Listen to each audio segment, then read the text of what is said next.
Bienvenidas a todas a nuestro cuarto día de la semana menstrual.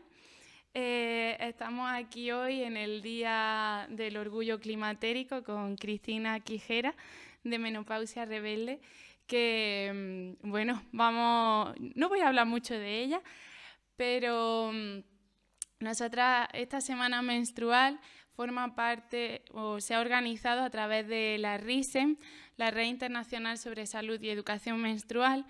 Nosotras somos un grupo de profesionales de distintos ámbitos que trabajamos para hacer un poquito más accesible la información acerca de los ciclos vitales de las mujeres y personas menstruantes, además de quitar esos tabús, esos mitos que existen en torno a esta temática y otras muchas. Así que, bueno, os doy la bienvenida a todas. Muchas gracias por venir. Es un enorme placer estar hoy aquí. Y no me enrollo mucho porque quiero escuchar a Cristina, todo lo que nos tiene que contar, todo lo que nos tiene que hacer sentir hoy. Y bueno, aquí la dejo. Muchas gracias.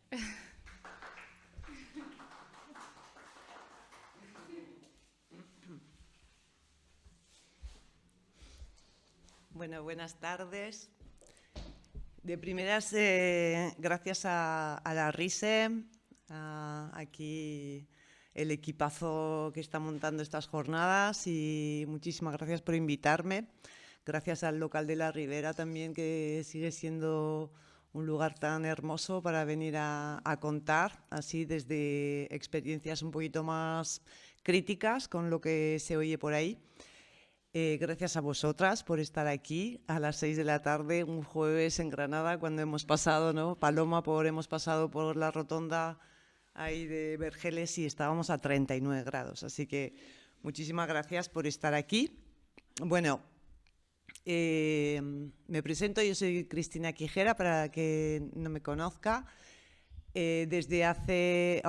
Ahora tengo 59 años.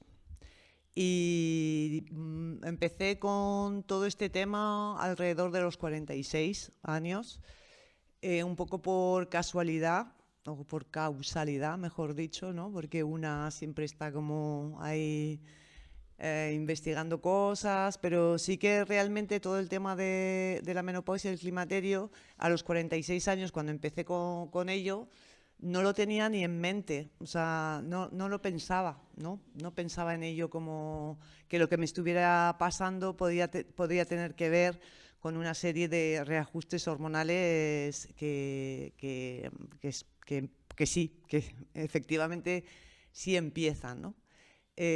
Topé con un libro que compré un poco intuitivamente. Iba a comprar otro libro, iba a comprar Cuerpo de Mujer, Sabiduría de Mujer, de Christian Northrup. Pero de repente, cuando fui a buscarlo en internet, vi que tenía la sabiduría de la menopausia y dije, me lo voy a comprar. Y me lo compré y flipé, ¿no? Es un tochazo de libro, es una Biblia, así como un libro que, bueno, miré, releí, investigué, que fue como la apertura a toda. Pero es la primera vez que oí la palabra climaterio. Ya os digo, hace pues 13 años, cuando apenas se nombraba, ¿no? Hoy hablamos de orgullo climatérico, pero realmente era una palabra que no teníamos metida, digamos, en nuestro lenguaje. Hoy en día un poquito más, ¿no? Pero en esa época me acuerdo que me sentí tan analfabeta que dije, voy a hacer una especie de encuesta, ¿no? Entonces salí a la calle y empecé a preguntar a personas, ¿no? ¿Sabes lo que es el climaterio y tal? Bueno, no, igual algo del clima o algo así, ¿no? O sea, nadie realmente había oído hablar del climaterio, ¿no? Hoy en día sabemos que el climaterio es toda la fase de transición, ¿no? Que igual que en la adolescencia también hay una transición larga que empieza pues hacia los 12, 13 años, ¿no? En los cuerpos que todavía quizá no están menstruando, pero que realmente empieza a haber unos reajustes hormonales que nos llevarán a la posibilidad a la madurez, digamos, para engendrar no solo biológicamente, sino también psíquicamente, o sea, estar como más preparadas, ¿no? Hay todo, pues eso, desde unos 12 años más o menos hasta, ponte, los 20, 21, en que realmente podemos estar ya preparadas para ello, ¿no? Con el climaterio, con lo que llamamos la premenopausia, también, cuidado con pre y perimenopausia, luego si queréis lo distingo. Con la premenopausia también pues pasa lo mismo, es el inicio de este climaterio, ¿no? Que es toda esa serie de reajustes hormonales que una puede apenas, no tiene por qué ni tan siquiera sentirlos, ¿no? Pero que van de alguna manera, bueno, pues cambiando nuestro ciclo, cambiando nuestra manera de pensar, cambiando nuestra manera de emocionarnos, cambiando muchas cosas, ¿no? Después llega lo que llamaríamos la perimenopausia, que peri es el sufijo que significa alrededor, ¿no? Perimenopausia son los años alrededor de la menopausia, que ahí sí que los reajustes se hacen más intensos y más los notamos, sobre todo físicamente. Muchas mujeres tienen muchos sangrados, insomnios, migrañas, una serie de cosas, ¿no?, que pueden estar pasando o no, porque también el o no lo tenemos que tener en cuenta, ¿no? No todas las personas que van a dejar de menstruar sufren, ¿no?, la menopausia, sino que van avanzando tranquilamente y tal, depende mucho de una serie de cosas que luego hablaremos de ellas. Entonces llega la perimenopausia y luego la menopausia, que en sí la menopausia significa cese de la menstruación, menopausia, ¿no? Cese del ciclo, que es cuando ya dejamos de sangrar, un buen día dejamos de sangrar, pasan meses, la salud, o sea, el servicio, digamos, la sanidad pública recomienda un año más o menos. Yo considero que año y medio, o sea, una cosa que también dejo clara, no soy sanitaria ni nada de esto, soy simplemente investigadora autodidacta, una mujer como cualquiera de vosotras que se ha pasado unos años en ello, ¿no? Pero por experiencia tanto personal como de otras mujeres, creo que realmente año y medio sería como lo que cierra realmente y que una puede decir, ok, ya está, se acabó el sangrado, ¿vale? Y luego, bueno, pues empiezan los años postmenopáusicos que podríamos, bueno, yo llevo unos cuantos años con ello y que, bueno, más allá de lo que nos cuentan y de esta época en que estamos viviendo ahora, sobre todo en este mundo, ¿no?, blanco, europeo, consumista, muy mediático, se ha convertido realmente quizá en un momento de presión que hasta ahora yo creo que nunca había habido tanta presión sobre las mujeres menopáusicas y postmenopáusicas, pre también, ¿no? Como con el pre, con el cuidado, y con el post también con el cuidado, tienes que hacer, tienes que tomar esto, tienes que hacer ejercicio de fuerza, tienes que hacer una serie de cosas que no dejan de ser, o sea, no quiero decir que no haya que, bueno, cuidarse, por supuesto, y eso, pero pongo el grito en el cielo con esa presión acuciante y que cada vez es más perversa, además, ¿no? O sea, que nos lleva a, bueno, a dudar de nosotras mismas todo el rato, ¿no? Voy a ver un poco que...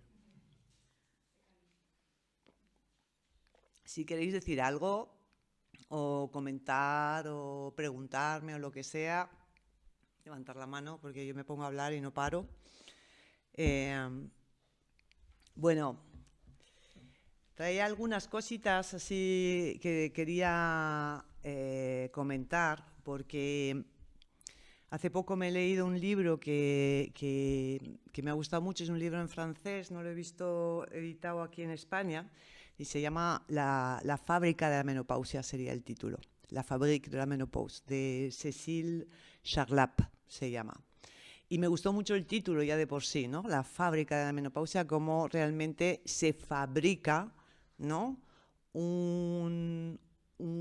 Primero se inventa un nombre, porque ese nombre se inventó, o sea, realmente es un nombre que aparece a finales del siglo XVIII de la mano de un ginecólogo, ¿no?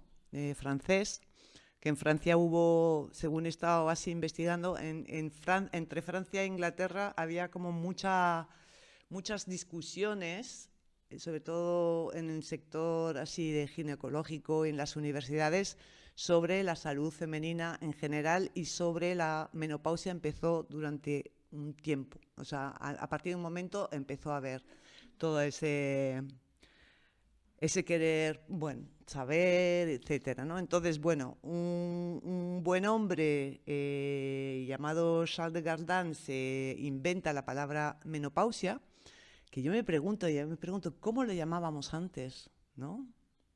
¿Cómo llamábamos antes a la menopausia? Cuando no teníamos esa palabra, ¿cómo se llamaba, cómo era, no? O sea, claro, no se hablaba o simplemente se pasaba, ¿no? Yo recuerdo a mi abuela hablar de la retirada, por ejemplo, ¿no? Que claro, por un lado puede parecer una palabra un tanto peyorativa, pero también si le damos la vuelta, la retirada, y si vemos el climaterio, o sea, sobre todo la primera fase, la premenopausia, como un momento en que muchas mujeres se retiran de lo social porque hay una llamada real del cuerpo y de la psique a volver a preguntarse quién soy yo en este mundo, qué quiero hacer con mi vida, dónde estoy, qué hago, ¿no? Hay como una necesidad de retirarse, ¿no? Que me parece también muy interesante, ¿no? Como reapropiarnos de palabras que en algún momento nos parecieron peyorativas, pero que quizá detrás tienen otro sentido, ¿no? Una de las cosas que a mí me interesa mucho, sea menopausia, y llamemos como sea, es reapropiarnos como mujeres o personas que dejan de menstruar, reapropiarnos tanto del significado como de todo el proceso, ¿no? Porque no cabe duda de que cuando una piensa en menopausia, igual que cuando una piensa en embarazo o parto, ¿a dónde vamos? O la mayoría de nosotras, ¿a dónde vamos a consultar? Bueno, aunque aquí hay muchas radicales y muchas rebeldes, cosa que me alegro muchísimo, que dicen no, no, no, no. O sea, una mujer ha dicho al médico y otras han dicho a otras mujeres, ¿no? Claro, esto sería, ¿no? Pero sí que es cierto que en la sociedad en la que vivimos, la palabra menopausia, igual que la palabra parto, embarazo y hasta menarquia o sangrado, menstruación, cuando necesitamos saber, normalmente acudimos a la medicina, ¿no? A la salud pública o privada, lo que sea, pero vamos a ver, y normalmente además vamos a ver a ginecóloga o ginecólogo, ¿no? Hay dos vertientes dentro de la salud, digamos, tal como se entiende, ¿no? Así dentro del sector medicalizado. Una es, bueno, es normal, aguanta, porque todo esto hay que aguantarlo y pasarlo, ¿no? O si no, pues recurrir a mucha presión, que también la hay, ¿no?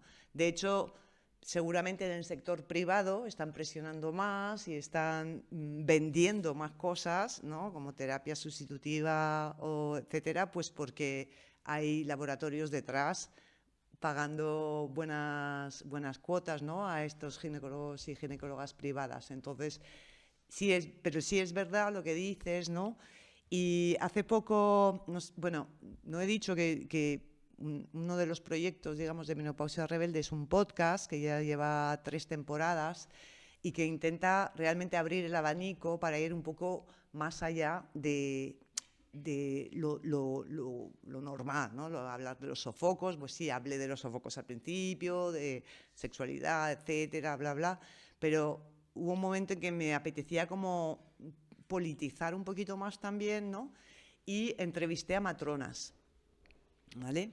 Entrevisté a matronas porque me parecía que la figura de la matrona estaba muy invisibilizada dentro de la sanidad pública, y de hecho ellas me lo corroboraron, porque realmente la profesión de matrona, cuando uno estudia para ello, estudia todas las etapas de la sexualidad femenina, todas las etapas de la sexualidad de un cuerpo con vagina, ¿no?, y con útero. Entonces, podría acompañar tanto a las adolescentes cuando entran en su menarquia, podrían acompañar cualquier cosita que pueda estar pasando, podrían acompañar, por supuesto, como lo hacen, el embarazo, el parto, la lactancia, pero ni tan siquiera el parto. El parto siempre hay un ginecólogo, una ginecóloga antes que una matrona, ¿no? Ahora ya empiezan a colarse más, ¿no? Y podrían acompañar, por supuesto, la menopausia. Pero, bueno, de primeras yo, por ejemplo, vivo en Monachil, no tenemos matrona en el centro de salud, ¿no? No existe la figura de la matrona. Y yo creo que realmente las matronas están deseando acompañarnos, pero no acompañarnos desde la enfermedad, sino acompañándonos desde el proceso, desde entender, desde mira, esto es lo que te está pasando, está bajando la progesterona, luego te va a bajar el estrógeno, esto te va a llevar a tal, ¿sabes? Yo, hablaba con una de ellas, me dijo una cosa que me encantó, comentaba, ¿no? Cuando llega una mujer a la consulta, lo primero que le pregunto es, ¿tienes trabajo? ¿Tienes red? ¿Tienes familia? ¿Sabes cómo está tu salud?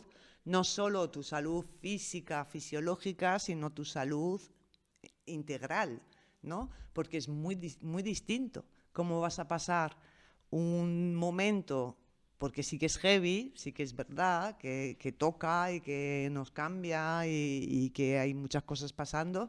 Si tienes una red de apoyo, si tienes estabilidad económica, o si estás desahuciada, o si estás en paro, o si estás en supervivencia. Todo eso influye muchísimo en nuestro estado de salud y, por supuesto, en cómo vamos a vivir, por ejemplo, nuestra menopausia.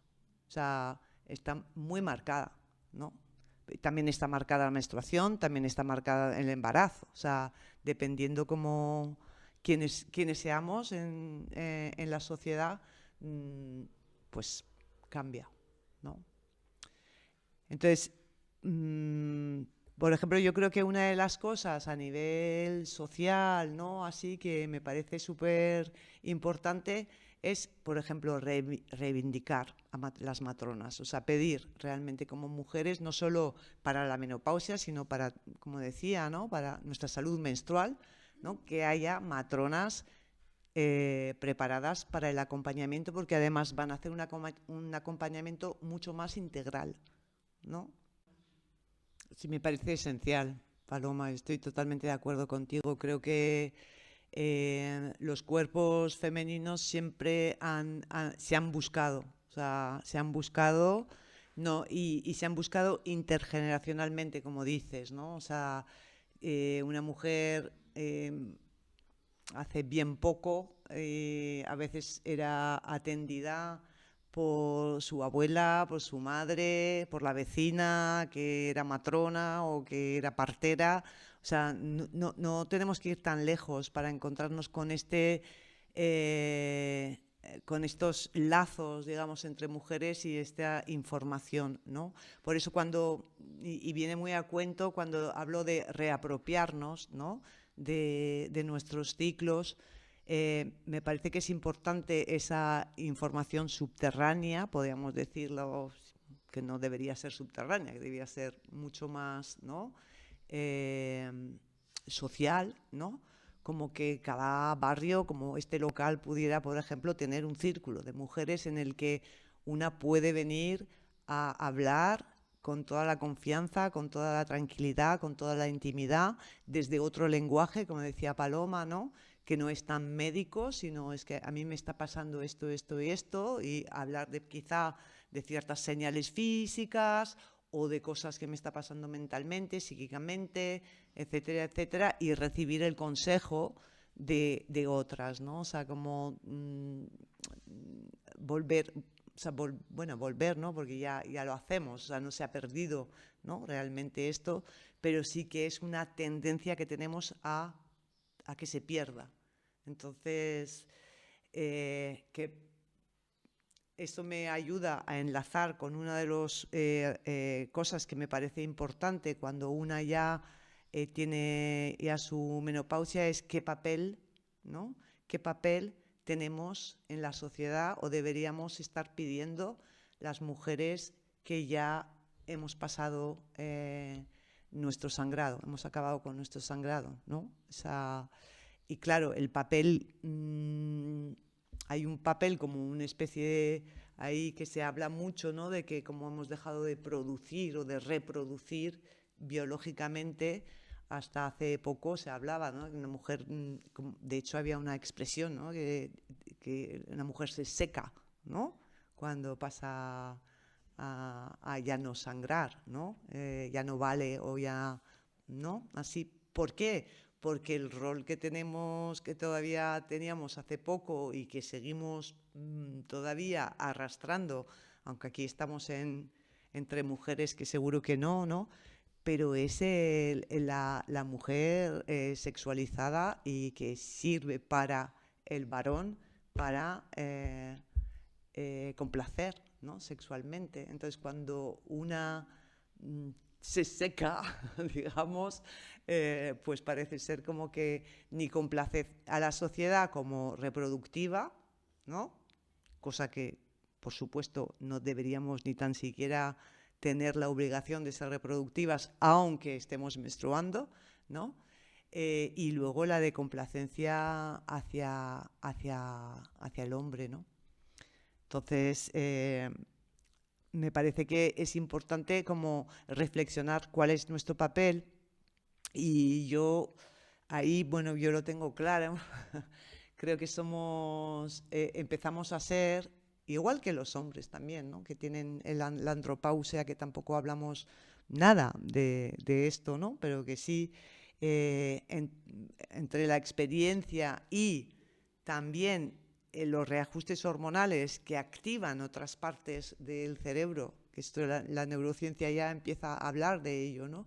Que realmente hay partes como el tálamo que vuelve a encenderse. Se enciende mucho durante la niñez, luego se apaga y luego durante el avance en la vejez, el cerebro no es que se deteriora, sino que cambia, y una de las cosas que hace, de hecho, es mejora, por ejemplo, la toma de decisiones, porque como que el tálamo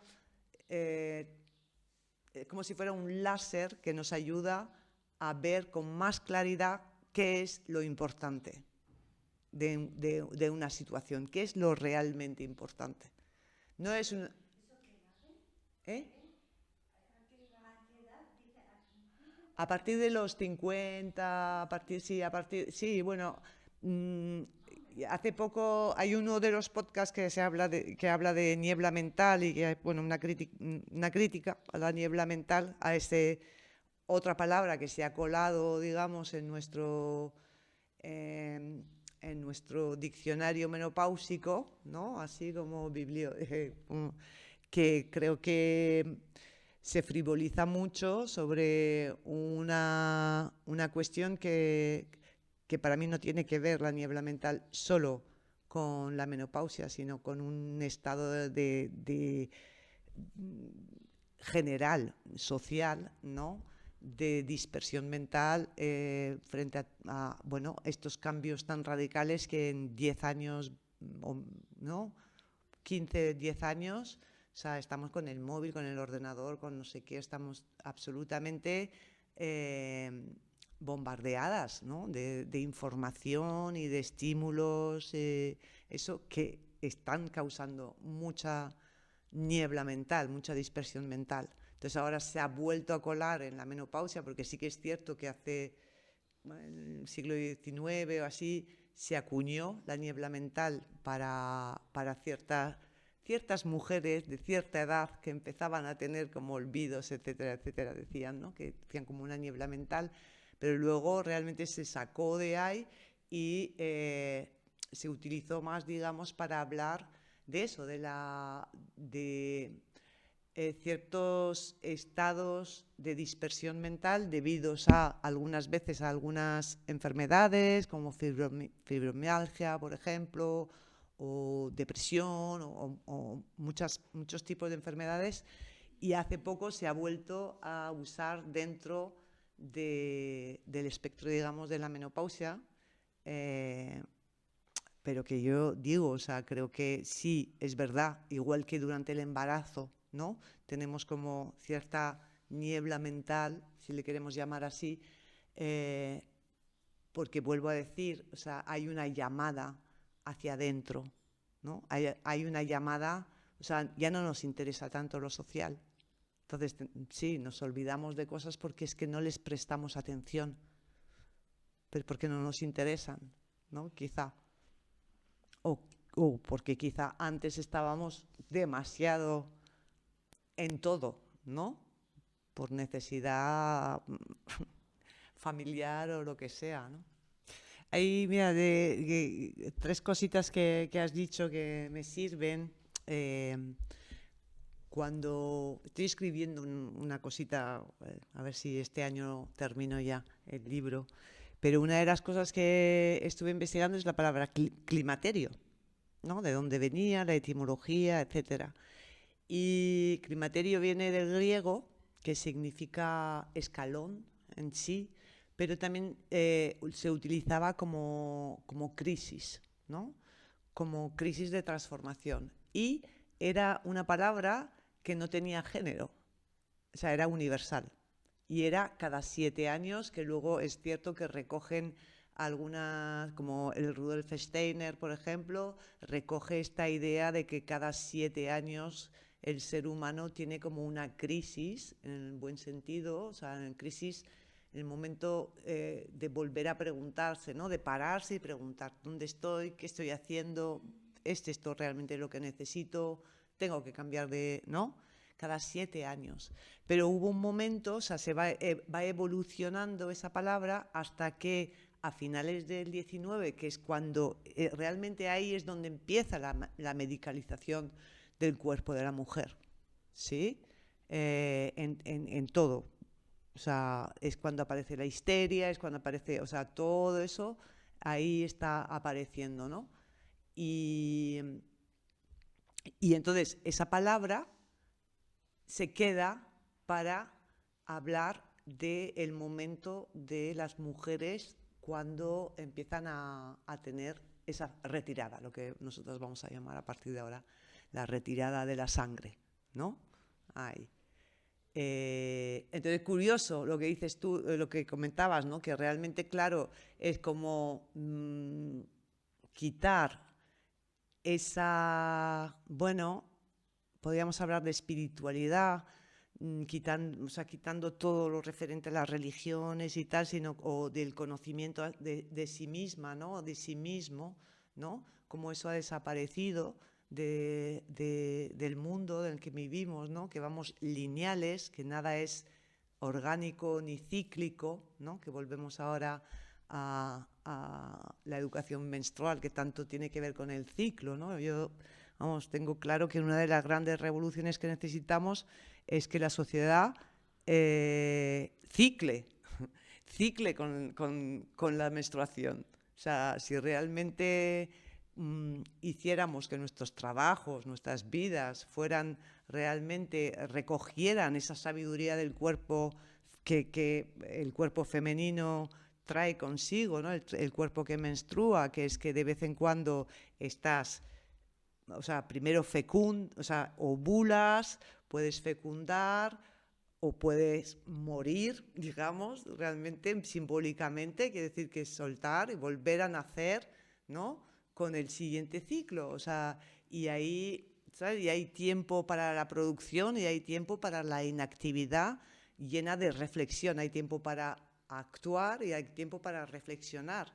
Entonces, si eso lo hemos perdido totalmente en la sociedad, o sea, es una sociedad lineal que se ha vuelto masculina en ese sentido, ¿no? O sea, masculina en el sentido desde la visión, digamos, del conocimiento energético, ¿no? De cómo es, qué significa la energía masculina y qué significa la energía femenina, más allá de los géneros o de las palabras hombres, mujeres o lo que sea. Lo masculino es lo que produce, lo que va a saco a por las cosas, ¿no? Ahí, que está bien, que lo necesitamos, todos los cuerpos necesitamos esa energía, y la energía femenina es una energía más pausada, más inactiva, más reflexiva, ¿no? Y que tienen que estar en cada persona, en cada cuerpo, ciclando a lo largo de su vida, a lo largo del tiempo, para avanzar de una manera más cercana a la vida, ¿no? Porque esto es lo que nos ha hecho también perder. Me estoy yendo del orgullo climatérico un poco, ¿no? Ahí, pero quiero decir bueno, estamos en jornadas menstruales y a mí me parece que es súper importante hablar de eso, ¿no? De hablar de esto, ¿no? Y volviendo al orgullo climatérico y a cuáles son nuestros roles, pues hablar de esto, por ejemplo, creo que es algo que nos pertenece a las mujeres que empezamos a ser sabias, a tener experiencia y cierta, bueno, cultura que se está perdiendo. O sea, por eso Menopausia Rebelde también, por mantener la cultura de la rebeldía, entendiendo la rebeldía como algo que tiene que ver con la desobediencia a un sistema que nos está aniquilando la vida, que está aniquilando la vida de verdad, ¿no? Ahí, ¿no? Que no tiene ya, o sea, ya estamos llegando a lugares en que, bueno, estamos viendo genocidios en directo, o sea, esa energía de ¡guau! A saco, paso por encima de todo, esa energía masculina, que vuelvo a decir, no es que tiene que ver con los hombres, sino con una manera de actuar en la vida, está desbordada. Entonces, necesitamos eso, la sabiduría, volver a la sabiduría, volver a la lentitud, a la reflexión, a ese componente, ¿no? Femenino dentro de la vida. Más allá, menstruemos o no menstruemos, todos tenemos eso, ¿no? Luego también hablabas de que se te había abierto el corazón, ¿no? Yo cuando empecé con mi climaterio, mi premenopausia, fui a mi médico chino. Cuando empecé a investigar y como, bueno, yo vengo del mundo de la danza, del cuerpo consciente y así, y me interesa mucho saber qué puedo hacer yo por mí misma a través de ejercicios o lo que sea, respiraciones, para ayudar a los procesos, sean lo que sean, ¿no?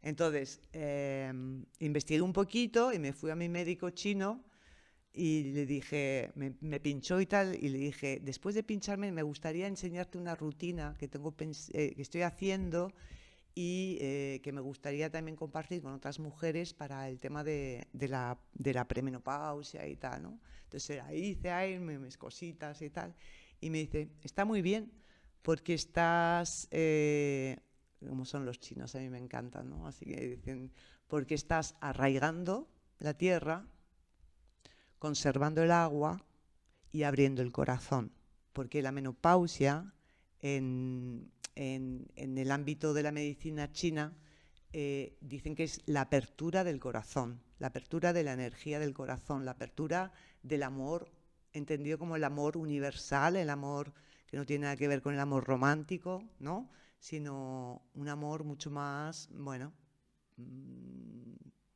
sabio. Voy a decir la palabra sabia porque me parece importante, ¿no?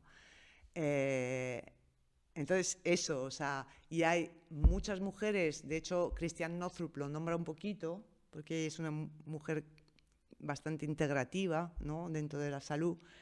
En el capítulo en el que habla de las enfermedades cardiovasculares, ¿no?, que es verdad que hay un aumento que la medicina explica porque, claro, hay una bajada de estrógenos, entonces está menos protegido, bla, bla, bla, bla, bla, bla, bla. Pero ella se pregunta, y creo que es una buena pregunta, cómo están los corazones de las mujeres a nivel sentimental, a nivel emocional, a nivel de sentirse cuidadas, sentirse parte, ¿no? O sea, el corazón responde muchísimo a todas estas cosas, y la salud del corazón, y esto no lo, o sea, ya la medicina tradicional, científica, la ciencia cada vez lo tiene más en cuenta. Volvemos a esa pregunta: ¿cómo estás? ¿Tienes trabajo? ¿Tienes red? ¿Tienes gente que te cuide? Todo eso es importante dentro de la salud, ¿no? Ahí. Entonces, claro, el corazón se abre y el corazón siente mucho más. Siente mucho más. Está mucho más abierto, mucho más receptivo. Por eso lloramos a veces más, ¿no? Es como, yo digo, sobre todo la premenopausia es como un síndrome premenstrual continuado, ¿no? O sea, si una es un poco sensible, si ha tenido un premenstrual así, que era sobre todo emocional, yo en mi caso era sobre todo esto, yo sentía sobre todo todo el tema emocional, pues es cierto, o sea, que mi premenopausia fue, vamos, un valle de lágrimas. Fue un valle de lágrimas. Hasta que, bueno, empecé a trabajar con ello, a hacer terapia y a hacer cosas que me ayudaran, ¿no? Pero es como, sí que es cierto que, bueno, hay ahí todo un trabajo, ¿no? Y, y también me venía, no sé por qué, me venía, cuando has hablado, Paloma, que también tenemos que pensar, sí, que hablabas del lenguaje y que no todo es medicina y tal. Claro, el lenguaje médico es un lenguaje, o sea, que está pensado, pero yo no creo que es para hacer, o sea, que lo hagan a propósito para darnos miedo y tenernos sumisas, que, bueno, alguna parte del sistema quizás sí. Pienso más en los laboratorios farmacéuticos que en médicos, matronas, etcétera, y eso. Pero sí que cuando se estudia, porque así se hizo, o sea, así se nombró cuando se empezó a nombrar menopausia, se estudia como una carencia, como una bajada, como una ausencia de algo que es necesario, que es los famosos estrógenos, ¿no? Que si no hay estrógenos en el cuerpo, o sea, ya no hay tanto estrógeno en el cuerpo, algo va mal, ¿vale? Y entonces, a partir de ahí se construye todo el esto, y se construye también nuestra psique, porque todas estamos atravesadas. La gran mayoría de las mujeres estamos atravesadas por esa carencia, por Dios mío, ¿qué me va a pasar? ¿No? O sea, oh diosa mía, ¿qué me va a pasar ahora que no tengo estrógenos? ¿No? Entonces, ahí también, o sea, y curiosamente, además, esa época es un poquito después se empieza a sintetizar el estrógeno. ¿Sí? A finales del 19, principios del 20, es cuando empiezan a fabricar estrógeno. Y es cuando empiezan a ponerse de acuerdo y decir, oye, mira, yo tengo estrógeno. Pues yo tengo mujeres que no tienen estrógeno. Pues sí les damos estrógeno. A ver qué tal. ¿Sí? Y ahí empieza a elaborarse toda un discurso que entonces sí, las farmacéuticas se encargan de cargar más todavía ese discurso de carencia, de cuidado, de que es que el estrógeno es maravilloso, es que ¿entendéis? Bueno, yo creo que estamos en el lugar adecuado, ¿no? Las jornadas de la RISEM, la Red Internacional de Salud y Educación Menstrual, ¿no? Y vamos a poner y climatérica. RISEMC, RISEMC, tenéis que poner ahí, ¿no? O podíamos poner que menstrual también en el fondo tiene que ver podría tener que ver, ¿no? Con la menopausia y lo climatérico, ¿no? Yo quiero ahí como agradecer, ¿no? A todas aquellas mujeres porque son mujeres, la mayoría, bueno, o cuerpos menstruantes, pero la mayoría se consideran mujeres, yo lo sé, eh, que están haciendo esta labor, que están llevando esa labor a colegios, a institutos, a empresas, a donde puedan, ¿no? A donde quieran. O sea, la copa menstrual no llegó así porque la puso el Ministerio de Sanidad. La copa menstrual llegó a través de la educación menstrual, del activismo rojo, ¿no? Nunca mejor dicho, que nos trajo todas estas cosas, ¿no? Así, y también, bueno, las mujeres también que defendieron o que defendimos, yo estaba ahí y yo creo que Paloma también, ¿no? Otros partos, otras crianzas, otras maneras, ¿no? De llevar ahí. O sea, creo que tenemos que hacer, y estoy de acuerdo, en el último podcast que os lo recomiendo, que está muy bonito, que es una mujer, una artista que hizo una obra para cerrar su ciclo menstruante, comentábamos esto, ¿no? O sea, a mí me pasó con mi hija cuando empezó a menstruar, o sea, yo estaba ahí como queriendo acompañar, pero ella misma me decía, no, no, ama, no te preocupes, si te necesito ya te busco, ¿no? Pero hay como una especie ¿no? De tabú ahí, hostia, pero muy incrustado en nuestros cuerpos, ¿no? Así que efectivamente tenemos que romper. O sea, y si se trata de ahora publicarlo, ¿no? O sea, como hacer política con lo personal, ¿no? Pues vamos a tener que hacerlo durante un tiempo, ¿no? Pero lo chulo sería que vuelva a esa transmisión, ¿no? De intergeneracional, sea de familia o sea de círculos de mujeres, o sea como sea, ¿no? Pero que salga de las instituciones, sean cuales sean, para volver a eso, al fluir, ¿no? Al fluir de la sabiduría femenina que menos mal que nos ha llegado, aunque ha habido mucha presión y mucha represión, pero nos ha llegado, ¿no? Nos ha llegado un legado que se mueve en nuestro cuerpo, ¿no? Ahí. Las mujeres cuando se juntan segregan oxitocina a tope. O sea, y eso está comprobado. O sea, quiero decir que las que necesiten que la ciencia lo diga, está dicho. O sea, cuando realmente nos juntamos, y seguramente pasará con otros cuerpos también, pero en círculos de mujeres se sabe que cuando las mujeres circulan, segregan oxitocina, o sea, que es la hormona del amor, de bienestar, ¿no?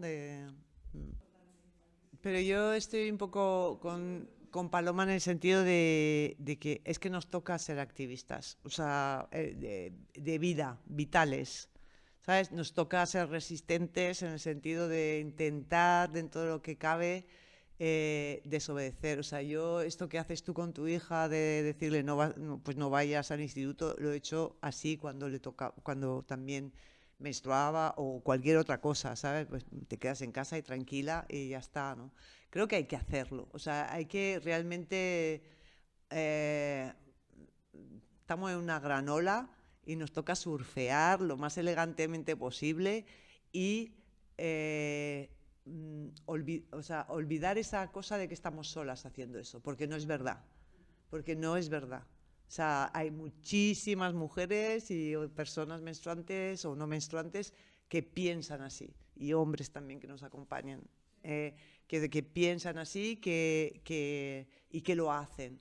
Entonces es como no dudar, ¿sabes? No, no estoy haciendo nada malo, sino estoy haciendo algo que realmente es bueno. ¿Sabes? Que es bueno lo que estoy haciendo.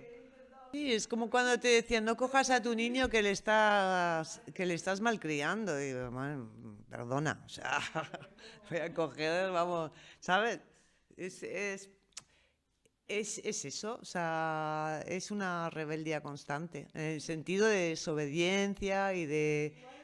Yo creo que la ola esta tan grande que hablábamos antes, ¿no? Que nos puede parecer que están las cosas ahí distópicas a más no poder, pero creo que la utopía viene muy fuerte también. Y que eso, lo que decía, o sea, creo que en 3 generaciones hemos dado un salto cuántico. O sea, hemos dado un salto cuántico en 3 generaciones. Mira, bueno, yo y a mi madre, pensando en mi abuela entre mi abuela y mi madre ya hay un salto cuántico, ¿sabes? Y entre mí y mi madre hay otro salto cuántico y entre yo y mi hija hay otro. Ojalá tenga nieta y la vea, vamos, o sea, comerse el mundo, ¿no? Que tampoco es que quiera que se coma nada, pero entendéis lo que quiero decir. O sea, creo que ahí, por eso yo le di muchas vueltas. Mi proyecto al principio se llamaba Segunda Primavera, porque Segunda Primavera es como le llaman los chinos a la menopausia, dentro de la medicina china, y me parecía un nombre súper ahí, ¿no? Pero me di cuenta de que no iba conmigo. O sea, que yo realmente, Paloma me conoce, hemos estado en unas cuantas ya, ¿no? Había algo ahí que me tenía como que, cuando además te posas ya como mujer hecha y ya no sangrante, ¿no? Pero con todo... Y yo es que soy una menopáusica rebelde y lo que me interesa, además de lo que realmente me interesa hablar, ¿no? Porque mira que yo me podía, o sea, ya me han llamado algunas marcas de, oye, no quiero, porque lo que a mí me interesa son otras cosas, o sea, es tener esta visión crítica, pero también muy... Sí, o sea, yo navego la utopía, o sea, y quiero creérmelo, ¿sabes? Quiero creer, o sea, me lo creo, de hecho, me lo creo. O sea, que la gran ola, el tsunami pasará pero quedarán, o sea, estamos construyendo cosas muy chulas. A la vez que también estamos viendo cosas muy extremas, también en el otro extremo nunca ha habido cosas tan chulas haciéndose. Y eso hay que verlo también, ¿sabes? O sea... Pues creo que lo vamos a dejar aquí, vamos a ir a bailar, ¿no? Un poquito, que es lo que también hemos venido a hacer. Vuelvo a dar las gracias. Saludo también a Radio Almaina, que nos va a poner ahí en la coctelera. Y muchísimas gracias por estar. Seguimos, por favor, manteniendo la rebeldía allí donde nos toca. Y eso, vamos a movernos un poquito. Muchas gracias.